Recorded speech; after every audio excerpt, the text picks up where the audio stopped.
Deep within the heart of a forgotten town, shrouded in perpetual darkness, stood the ominous structure known as the Suicide Hotel. Its dilapidated facade loomed like a malevolent specter, casting a sinister shadow over the desolate landscape. Legends whispered of tortured souls and grim fates that befell those who dared to venture inside. One fateful night, a group of friends, drawn by morbid curiosity, decided to unravel the mysteries surrounding the Suicide Hotel. Among them was Alex, a skeptical journalist, Emma, a thrill-seeker with a penchant for the occult, Mark, the pragmatic scientist, and Lisa, the empathetic psychologist who believed in the power of the mind. As they approached the foreboding entrance, the wind howled through the skeletal branches, and the air grew colder with each step. The once sturdy doors creaked open, welcoming the unwitting visitors into a realm where time seemed to stand still. The lobby was frozen in a bygone era, with faded wallpaper peeling from the walls and a dim chandelier swaying with an otherworldly breeze. The group hesitated, exchanging nervous glances, but their shared curiosity propelled them forward into the heart of the haunted hotel. The first floor was eerily quiet, save for the occasional drip of water and the distant murmur of indistinct whispers. Mark, the scientist, scoffed at the superstitions, attributing the sounds to the hotel's dilapidated state. However, Emma, the thrill-seeker, couldn't shake the feeling that unseen eyes were watching their every move. As they ascended the creaking staircase, the air thickened with a palpable sense of dread.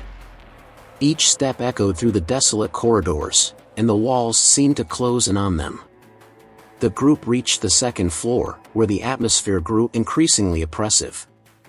In a dimly lit room, the friends discovered an old guest book filled with names and dates, each entry telling a tale of despair and tragedy.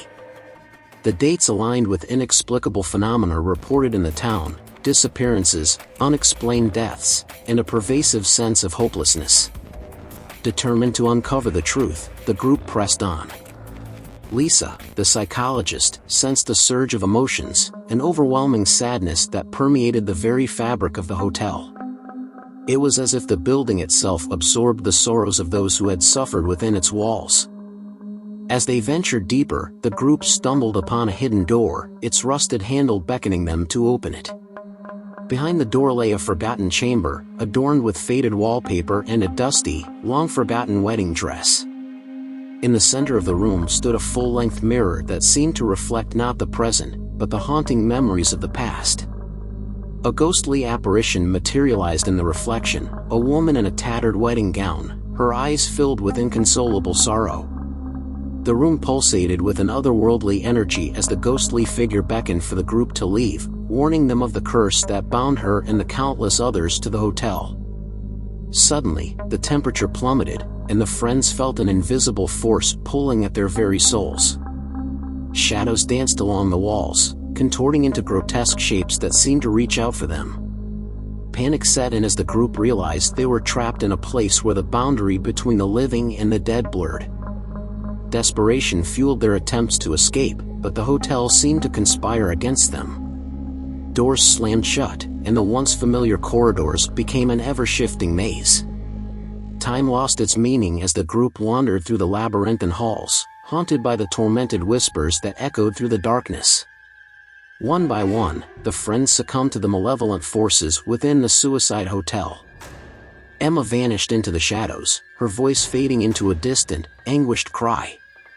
Mark, the skeptic, found himself ensnared in a web of apparitions that mirrored his deepest fears. Lisa, the empathetic psychologist, became a vessel for the trapped souls, her own consciousness swallowed by the collective despair. Alone and terrified, Alex, the journalist, stumbled upon the room with the haunted mirror. The ghostly bride appeared once more, her eyes pleading for release.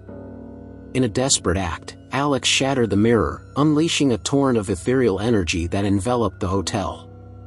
As the shattered pieces fell to the floor, the oppressive atmosphere lifted. The once haunted hotel now stood in silence, its malevolent energy dissipated. Alex, though physically unharmed, carried the weight of the harrowing experience. The town, once cloaked in perpetual darkness, gradually embraced the light as if awakening from a long and troubled dream. The the legends of the suicide hotel faded into whispers, a cautionary tale for those who dared to delve into the mysteries that lingered beyond the veil of the living.